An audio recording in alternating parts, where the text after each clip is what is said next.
لیاقت علی شہید کی والدہ، ان کے بھائی، ان کے بچوں سے آپ کی ملاقات بھی کروائی ہے، ان کے جو جذبات تھے، احساسات تھے، اور حکومت سے کچھ چھوٹے چھوٹے سے ایک مطالبات ہیں وہ بھی تھے، لیکن بہت اہم ایک چیز ہے کہ عینی شاہد کے طور پر، جیسے میں نے پہلے عرض کیا پروگرام میں، کہ ان کے بھائی جو ارشد ہیں وہ بالکل سامنے دیکھ رہے تھے۔ یہ وہ جگہ ہے جہاں پر سوسائڈر نے اپنے آپ کو یہاں پر وہ اپنا دھماکے سے اڑا لیا، اور اس کے بعد لیاقت علی جو ان کے بالکل سامنے تھے وہ شہید ہوئے۔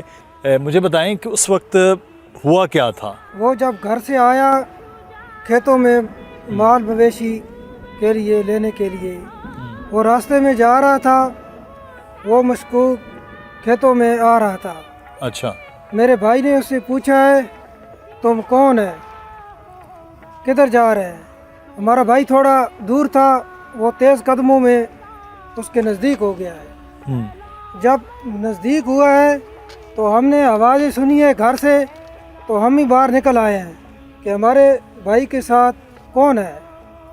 جب ہم نے دیکھا ہے کہ میرا بھائی اس سے پوچھ رہا تھا کہ تم کدھر جا رہے ہو، تمہارا کیا کام ہے، وہ دوڑنے کی کوشش اس نے کی، میرے بھائی نے اس کو جانے نہیں دیا۔ اچھا، جب آہستہ آہستہ بھائی اس کے قریب آیا، میرے بھائی نے بولا ہے کہ اپنا شناسی کارڈ دکھاؤ۔ اچھا، اس نے کچھ پشتوں میں باتیں کی ہیں لیکن بھائی کو سمجھ نہیں آیا۔ مطلب وہ آگے سے جواب پنجابی یا اردو میں نہیں دے رہا تھا، جی، پشتوں میں بات کر رہا پشتوں میں باتیں کرتا اچھا، ہے۔ بھائی نے اپنا شناسی کارڈ نکالا ہے جیب سے، اس کو بولا ہے کہ یہ اپنا شناسی کارڈ مجھے دکھاؤ، اپنی شناخت کراؤ۔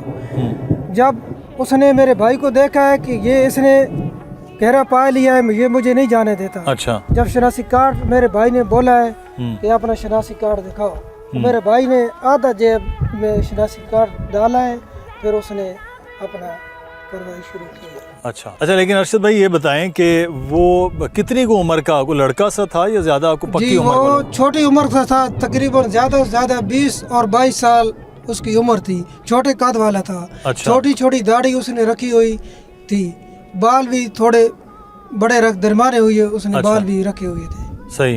جی سر۔ تو ویسے منہ پہ کوئی ماسک وغیرہ نہیں لگایا؟ کچھ بھی نہیں ہے، منہ ایسے جیسے ہم کھڑا ہے وہ ایسے اس کا منہ اچھا، تھا۔ نہیں تو آیا وہ ادھر سے، اس طرف سے، سڑک سے نہیں آیا، آپ کہہ رہے ہیں کہ ادھر سے آیا ہے؟ جی سر، ہم نے ادھر سے دیکھا ہے، ہم جدھر کھڑے ہیں یہ درخت ہے، اس درخت کے قریب ہم نے دیکھا ہے کہ وہ ادھر سے آ رہے تھے۔ ہم ادھر جب پہنچا تھا ادھر ہم نے اس کو دیکھا ہے، میرا بھائی ادھر درخت ہے، اس درخت کے ساتھ اس کو جی اس کے ساتھ ساتھ ہونے لگا ہے۔ اس نے کوشش کی ہے دوڑنے کی، لیکن بھائی نے بولا ہے اپنا شناسی کارڈ دکھاؤ، اپنی شناخت کراؤ، پھر آپ کو چھوڑے گے نہیں۔ اس میں معززین علاقہ میں اب ملک امان اللہ صاحب سماجی یہاں رکن ہے، کارکن ہے، اس علاقے کے حوالے سے کافی کام کر رہے ہوتے ہیں۔ علی صاحب، آج سارا دن آپ ہمارے ساتھ یہاں گھوم رہے تھے، یہ واقعہ ہوا، اس کے بعد آپ لوگوں کو معلوم ہوا علاقہ کو کہ یہ شہادت ہو گئی ہے آپ کے علاقے کے ایک بندے کی، پھر اس کے بعد کا کیا سلسلہ ہوا ہے وہ کچھ بتائیں۔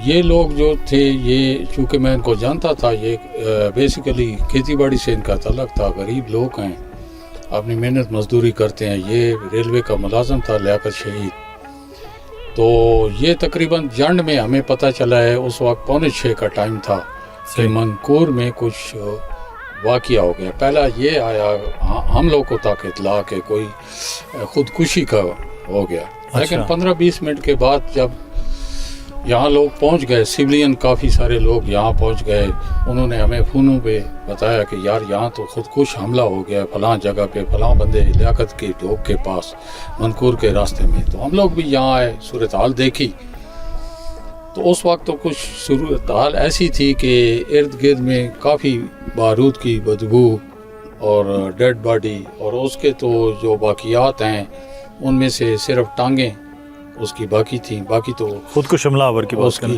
اور کچھ یہاں باقیات میں سے پسلی، اس کی ہڈیاں جو ابھی بھی موجود پڑی ہیں، یہ یہاں تھی۔ کپڑوں کے اس کے پیس ہو گئے، ہاتھ جتنے چھوٹے انگلیوں جیسے کٹنگ ہو کے، اور یہ ہڈی کا آپ نے بتایا کہ یہ اس کی جو ہے، جی ہاں اس کی، کیونکہ یہی جگہ ہے، عین وہی جگہ پہ ہم کھڑے ہیں جہاں اس نے بلاسٹ کیا۔ یہاں سے میں یہ دیکھ رہا ہوں 300-400 میٹر پہ یہ جو ہے نا پولیس کی چیک پوسٹ، پولیس کی، رینجر اور اس کی ہے پٹرولنگ والوں کی، کسٹم کی، یہاں 3-4 پوسٹیں ہیں۔ सर्चिंग सेंटर अभी ये बना रहे हैं यहाँ पे, ये बिल्कुल बॉर्डर है पंजाब और अच्छा। KPK का। तो आपका क्या ख्याल है, मतलब इसको टारगेट हो सकता था? अदरवाइज यहाँ तो कोई दूसरा कोई चांस ही नहीं है ना जी, मतलब है कि दूसरा तो कोई व्यू हो ही नहीं सकता। अभी ये इनकी एक सामने ढोक है, अब उस ढोक पे तो वो करने आ नहीं गया, खुद को हमला आवर के इनकी ढोक उड़ाने के लिए आ गया। लेकिन एक बहुत बड़े साने से, उसकी शहादत से जो है ना, इस बंदे ने रोक लिया, उसको बिल्कुल रोक के जांच पड़ताल की, और उस जांच पड़ताल के बाद उस बंदे ने जब ये ऑब्जर्व कर लिया दहशतगर्द ने कि ये मुझे छोड़ता नहीं है, तो उसने ब्लास्ट किया। मज़ीद बात करते हैं कि इस इलाके के हवाले से कुछ हुकूमती ऐलानात भी हैं, कुछ चीज़ें हैं उस पर भी, और कुछ मुतालिबात भी हैं इलाका के इस बहुत बड़ी कुर्बानी के बाद। बारिश का मौसम भी यहाँ हो गया जी। कारी साहब यहाँ पे मौजूद हैं, उन्होंने भी मस्जिद कह रहे हैं कि हम लोग नमाज़ पढ़ के निकले हैं, तो उसके बाद हुआ है कुछ ऐलानात हुकूमत की जानिब से हुए कारी साहब, तो वो क्या थे और उस पर कोई अमल दरामद हुआ है? क्या मुतालिबात हैं? आप इस इलाके के मुअज़्ज़िज़ हैं। सबसे बड़ी बात तो ये है कि पीर नसीरुद्दीन नसीर साहब कहते हैं कि गरीब शहर की मैयत के साथ रोता कौन, मेरा सलाम उन पे जो अश्क बार चले। हमारा ये भाई इंतहाई गरीब था, आपने घर भी देखा है, सारा माहौल भी आपने देख लिया है, लेकिन इसकी कुर्बानी बहुत बड़ी है। फवासी साहब ने सबसे पहले जो अटक में हमारे भाई का जनाजा हुआ उधर ऐलान किया है कि 80 लाख रुपए का ऐलान है जी। और उसके बाद जो लियाकत साहब का लड़का है उसको नौकरी के हवाले से, तालीम के हवाले से कोई बातचीत हुई है, ये सुनने में आया है ये चीज़ें सारी। लेकिन अभी उनके घर वालों से जब बात हुई है, आपकी भी हुई है, हमारी भी हुई है, अभी कोई चीज़ मिली नहीं है। मलिक साहब, ये जिसका कारी साहब भी जिक्र कर रहे हैं, ये आपके यहाँ प्राइमरी स्कूल मैंने दो देखे हैं, एक लड़कियों का है और एक वो भी बिल्कुल मखदूश हालत में है, कोई बहुत अच्छी उसकी नहीं है। दूसरे यहाँ पर किसी किस्म का कोई रूरल हेल्थ सेंटर, कोई डिस्पेंसरी, कोई वो नहीं है यहाँ पे? सर पहली बात है, पहले तो मैं स्कूलों का आपने सवाल किया है वो करता हूँ कि एक स्कूल यहाँ है प्राइमरी स्कूल बॉयज़ और एक है स्कूल गर्ल्स स्कूल को ऑलरेडी इन्होंने उस लिस्ट में डाला हुआ है हमारी हुकूमत पंजाब और डिस्ट्रिक्ट अटक ने कि जिनको वो प्राइवेट कर रहे हैं। सही है। उसको तो बिल्कुल इन्होंने मतलब ख़त्म ही कर दिया है। और दूसरा जो है बॉयज़, वो मतलब रोड है सी पैक, दोनों प्राइमरी हैं। मेहरबानी की जाए कि इस इलाके को अब इस शहीद की वसातत से, इसके नाम से अपग्रेड इनको किया जाए, और उसके जो ऑर्डर हैं ख़ुसूसी तौर पे वज़ीर आला पंजाब से मैं ये गुजारिश करूँगा। पहले भी वफाकी हुकूमत ने काफ़ी सारे ऐलानात किए हैं, तावन किया है, तगमा दिया है वफाकी हुकूमत ने, सारी चीज़ें वो अपनी जगह पे, लेकिन ये बैकवर्ड इलाका है, बहुत पिसे हुए लोग हैं।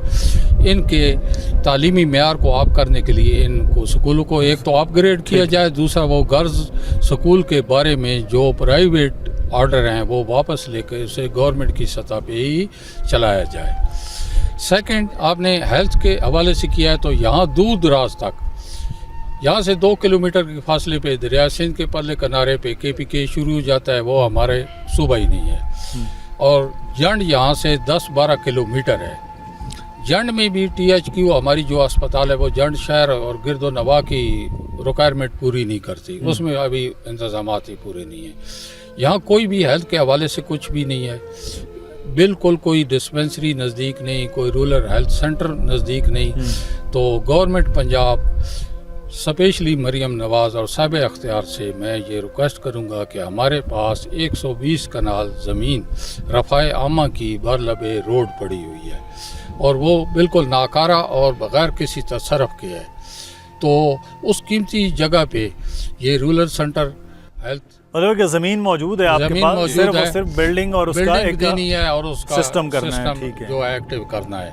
दूर दराज इलाकों में हर वक्त इस चीज़ की रिपोर्टिंग होना कि वहाँ क्या हो रहा है, ठीक गलत, और इस वाक़े के हवाले से भी मुसलसल रिपोर्ट कर रहे थे हमारे नुमाइंदे जो यहाँ पर हैं, रफ़ी सफ़री वो हैं हमारे साथ। रफ़ी, आप उस वक्त मुसलसल रिपोर्ट कर रहे थे, हेड ऑफिस चीज़ें भिजवा रहे थे उस वक्त, बल्कि मुसलसल यहाँ हुकूमती नुमाइंदगान आते रहे, वही अमल भी दिखाते रहे चीज़ें।